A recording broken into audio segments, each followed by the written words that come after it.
Hello दोस्तों, स्वागत है पॉलिटी के इस क्लास में।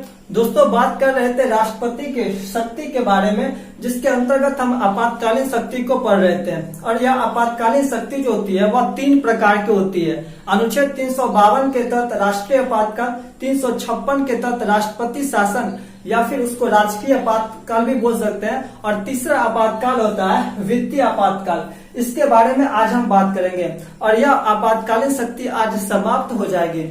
और लास्ट में हम जितने भी आपातकाल पढ़ाए थे 3 प्रकार, उसका निचोड़ हम देखेंगे। अर्थात जितने भी आपातकाल के अंतर्गत जितने भी एग्जाम में क्वेश्चन पूछे जाते हैं उसको हम एक पाई चार्ट के थ्रू समझेंगे और उसको आप याद कर लीजिएगा तो 100% है कि वहीं से एग्जाम में क्वेश्चन पूछे जाते हैं। तो दोस्तों, इस क्लास के अंत में एक पाई चार्ट के द्वारा हम सारे आपातकाल के पॉइंट को हम डिस्कस करेंगे, जहां से एग्जाम में क्वेश्चन बार बार पूछे ही जाते हैं। चलिए दोस्तों, आज हम बात करते हैं वित्तीय आपातकाल क्या होती है। सबसे पहले तो हम जान लेते हैं यह वित्तीय आपातकाल जो होती है वह किस अनुच्छेद में दी गई है।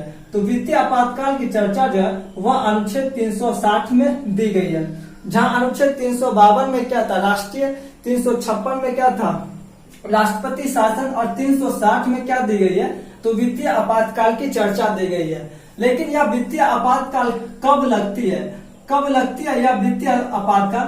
तो आप देखिएगा यह वित्तीय आपात कब लगती है कि जब क्या देश में रुपए की कमी हो जाए, अर्थात भूखमरी जैसी स्थिति उत्पन्न हो जाए, तो उस दौरान क्या होती है यह वित्तीय आपातकाल लगती है। तो आप दोस्तों समझ गए होंगे वित्तीय आपातकाल कब लगती है। लेकिन यह वित्तीय आपातकाल जो होती है, देखिए यह कहां से लाया गया है यह वित्तीय आपातकाल? तो आप याद रखिएगा यूएसए के संविधान से जो है यह वित्तीय आपातकाल लाई गई है। यहाँ पर दो क्वेश्चन पूछे जाते हैं। अगर पूछ दिया जाए आपातकाल कहाँ से लाया गया है तो वह जर्मनी के संविधान से लाया गया है। लेकिन उस आपातकाल के अंदर पूछ दिया जाए कि यह वित्तीय आपातकाल कहाँ से लाया गया है तो वह यूएसए के संविधान से लाया गया है। लेकिन यह आपातकाल जो लगती है इसकी सलाह कौन देते हैं?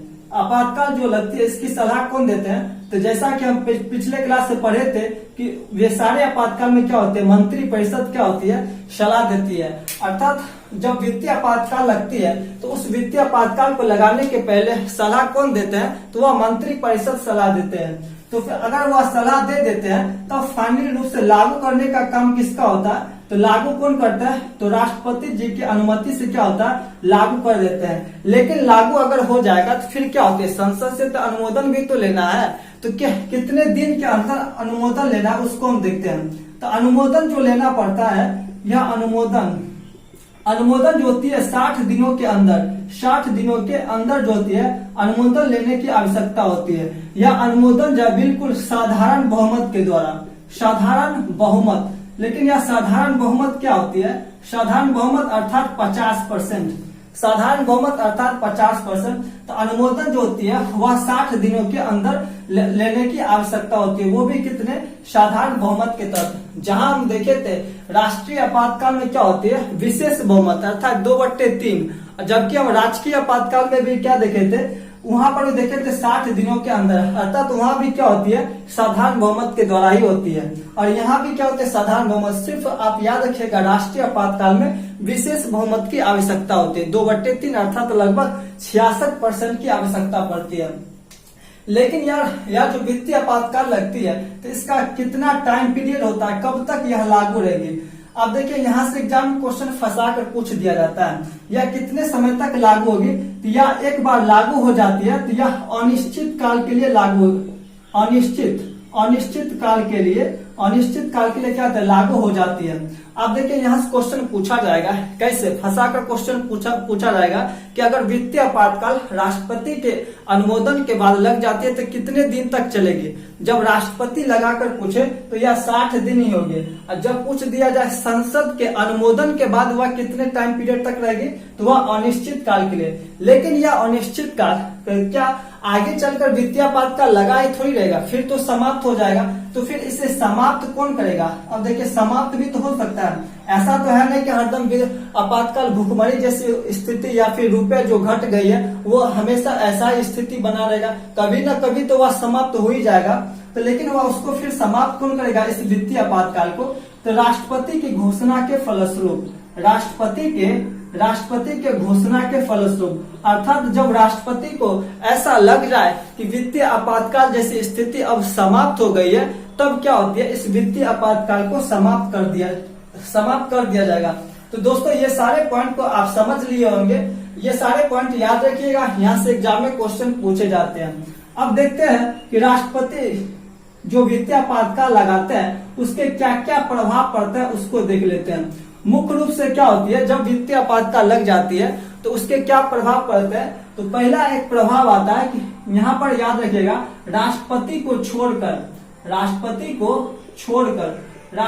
छोड़कर शेष जितने भी क्या होते हैं उच्च पदाधिकारी के जो लोग होते हैं उसके वेतन में क्या होती है, कटौती कर ली जाती है। उसके वेतन में कटौती कर ली जाती है, सिर्फ राष्ट्रपति को छोड़कर। जैसे उपराष्ट्रपति, प्रधानमंत्री, इस सब के वेतन में क्या होती है, कटौती कर ली जाती है। इसके अलावा क्या प्रभाव पड़ता है कि राज्य सरकार जो टैक्स वसूलती है, राज्य सरकार जो अपने राज्य में टैक्स वसूल कर केंद्र सरकार को देती है, और फिर वह जो केंद्र सरकार लगभग 43% जो फिर राज्य सरकार को दे देती है, यह टैक्स जो है अब उसे नहीं दिया जाता है। तो ये सारी स्थिति क्या होती है, उत्पन्न हो जाती है। और कौन सी घटना घट सकती है, तो और जितने भी सरकारी कर्मचारी होते हैं उसके वेतन हो गया, वेतन और भत्ता में क्या होती है, कमी कर दी जाती है। जितने भी सरकारी कर्मचारी होंगे जो सरकारी नौकरी कर रहे हैं उसके वेतन और भत्ता में क्या होती है, कमी कर ली जाती है। और क्या होता है, अब जो टैक्स ले रही है, जो भी बैंक वगैरह टैक्स ले रही है, उसके टैक्स में क्या होती है, बढ़ोतरी हो जाती है। अर्थात इसका एक निचोड़ देखा जाए तो वित्तीय आपातकाल लगने पर क्या होती है, राज्य सरकार के जितने भी वित्तीय मामला होते हैं वह केंद्र सरकारों के अधीन हो जाती है। तो दोस्तों आप समझ गए होंगे वित्तीय आपातकाल के बारे में। ये सारे वित्तीय आपातकाल के पॉइंट याद रखिएगा, यहाँ से एग्जाम में क्वेश्चन पूछे जाते हैं। चलिए दोस्तों अब देखते हैं जितने भी आपातकाल के पॉइंट है एक पाई चार्ट के थ्रू हम समझ लेते हैं और एग्जाम में क्वेश्चन वहीं से पूछे जाते हैं। चलिए दोस्तों अब यह देखते हैं कि आपातकाल से संबंधित जो पाई चार्ट है, अगर इस पाई चार्ट को आप देख लेते हैं, या जो इस चार्ट को है जो आपातकाल से संबंधित है, इसको यदि आप याद कर लेते हैं तो एग्जाम में अधिकांश क्वेश्चन जो आपातकाल से पूछे जाएंगे, अधिकांश क्वेश्चन सॉल्व हो जाएंगे। दोस्तों जितने भी आपातकाल पढ़े थे, राष्ट्रीय आपातकाल और राजकीय आपातकाल, वित्तीय आपातकाल, यह सभी का क्या है, निचोड़ है। चलिए दोस्तों अब समझते हैं इस आपातकाल के चार्ट को। तो दोस्तों आपातकाल जो होती है, जैसा कि जानते हैं आप, 3 प्रकार की होती है। इसमें राष्ट्रीय आपातकाल की चर्चा है, इसमें राजकीय आपातकाल है और इसमें वित्तीय आपातकाल है। चलिए दोस्तों अब देखते हैं कि यह जो स्रोत है, अर्थात यह कहाँ से लिया गया है। तो राष्ट्रीय आपातकाल जो है जर्मनी से लिया गया है, जर्मनी के संविधान से। राजकीय आपातकाल भी जर्मनी के संविधान से लिया गया है, जबकि अगर वित्तीय आपातकाल की बात करें तो यह अमेरिका के संविधान से लिया गया है। अब देखते हैं सलाह कौन देती है, तो मंत्रिमंडल के लिखित सिफारिश पर। अर्थात राष्ट्रीय आपातकाल जब भी लगती है तो मंत्रिमंडल के लिखित सिफारिश पर, जबकि राजकीय आपातकाल लगती है तो राज्यपाल या मंत्रिमंडल के मौखिक से क्या, तो मौखिक के कहने पर ही क्या होती है, लग जाती है। जबकि वित्तीय आपातकाल जो होती है, राष्ट्रपति को जब लगे तब वह वित्तीय आपातकाल लगा सकती है। अब देखते हैं लागू कौन करता है, तो तीनों कंडीशन में क्या होता है, राष्ट्रपति लागू करते हैं, चाहे वह राष्ट्रीय हो या राजकीय हो या वित्तीय हो, तीनों कंडीशन में जो है वह राष्ट्रपति क्या करते हैं, लागू करते हैं। लेकिन अनुमोदन, चूंकि यह राष्ट्रीय आपातकाल क्या होती है, वह देश के बाहर की घटना होती है, इसलिए इसे तुरंत लगाने की, अर्थात तुरंत अनुमोदन की आवश्यकता होती है।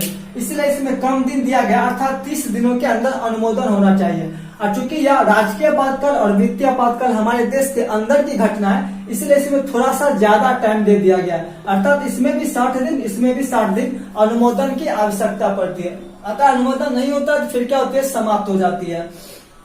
अब देखिए, अब बाय चांस क्या होते हैं, अगर किसी भी घटना घट जाए, अर्थात आपातकाल लागू हुआ और बाय चांस 2-3 दिन बाद क्या हुआ, अगर लोकसभा भंग हो जाती है, लोकसभा क्या है, निम्न सदन है, उसे क्या भंग किया जा सकता है। अगर बाय चांस भंग हो जाती है तब क्या होती है, तब यह कंडीशन है कि जब भी नई लोकसभा बनेगी तो उस नई लोकसभा के 30 दिन, उसके बाद क्या होता है, 30 दिन का टाइम दिया जाता है। अर्थात 30 दिन के अंदर क्या होता है, उस नई लोकसभा से अनुमोदन प्राप्त होना चाहिए। तो कभी कभी क्या होता है, लोकसभा भंग हो जाती है। चूंकि यह निम्न सदन है, तो जब भी नई लोकसभा बनेगी उसके 30 दिन के अंदर अनुमोदन होना चाहिए। ये सारे पॉइंट आप याद रखिएगा, बहुत ही इंपॉर्टेंट है। चलिए दोस्तों, इसकी अवधि जब राष्ट्रीय आपातकाल लगती है तो क्या होता है, एक बार में क्या होता है 6 महीने तक लगती है, और इसे 6 महीने तक क्या होता है बढ़ाया जा सकता है। कितने समय तक? तो इसे आप याद रखें, अनिश्चित काल तक। अनिश्चित काल तक क्या होता है, इस राष्ट्रीय आपातकाल को बढ़ाया जा सकता है। लेकिन राजकीय आपातकाल या राष्ट्रपति शासन जो है, इसे 6 माह एक्सटेंड करके मैक्सिमम जो है वह 3 वर्षों तक बढ़ाया जा सकता है। याद रखिएगा, 3 वर्षों तक ही बढ़ाया जा सकता है। और वित्तीय आपातकाल जो होती है वह एक बार लग गया तो वह भी अनिश्चित काल तक क्या लगा ही रहेगा। जब तक राष्ट्रपति को ना लगे कि वित्तीय आपातकाल को अब समाप्त किया जाए, तब तक क्या हो, देश में वित्तीय आपातकाल लागू ही रहेगा। चलिए दोस्तों, अब देख लेते हैं इसकी समाप्ति कौन करेगा। तो यह राष्ट्रीय आपातकाल में क्या होती है, मंत्रिमंडल के सलाह पर राष्ट्रपति क्या करेंगे, इसकी समाप्ति कर देंगे। लेकिन यहाँ पर मौखिक से क्या होती है, समाप्त हो जाती है। ठीक उसी प्रकार से राजकीय आपातकाल में भी होगा, ठीक उसी प्रकार से वित्तीय आपातकाल में भी क्या होगा, मंत्रिमंडल के सलाह पर राष्ट्रपति क्या करेंगे, समाप्त कर देंगे। अर्थात तीनों कंडीशन में क्या होंगे, राष्ट्रपति क्या करेंगे, लागू करेंगे, और समाप्ति भी राष्ट्रपति ही करेंगे। अब देखिए, मत की जरूरत पड़ती है।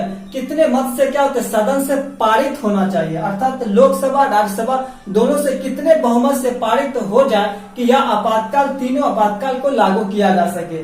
तो मत जो होती है, जब राष्ट्रीय आपातकाल की जरूरत पड़ती है तो 2/3 बहुमत, अर्थात परसेंटेज में पूछ दिया जाए तो वह 66%, या फिर इसे दूसरी भाषा में बोल सकते हैं विशेष बहुमत। विशेष बहुमत अर्थात 2/3 या फिर 66%। इसे राजकीय आपातकाल या राष्ट्रपति शासन लागू करने में 50%, या फिर इसको हम साधारण बहुमत बोल सकते हैं। फिर वित्तीय आपातकाल में 50% या साधारण बहुमत बोल सकते हैं। तो दोस्तों, आपको समझ गए होंगे या आपातकाल से संबंधित या पाई चार्ट को, अर्थात इस चार्ट को आप समझ गए होंगे। तो दोस्तों, आज का क्लास यहीं पर खत्म करते हैं, फिर मिलेंगे अगले वीडियो में। दोस्तों, यह क्लास कैसा लगा आप कमेंट करके जरूर बताइएगा। थैंक यू दोस्तों।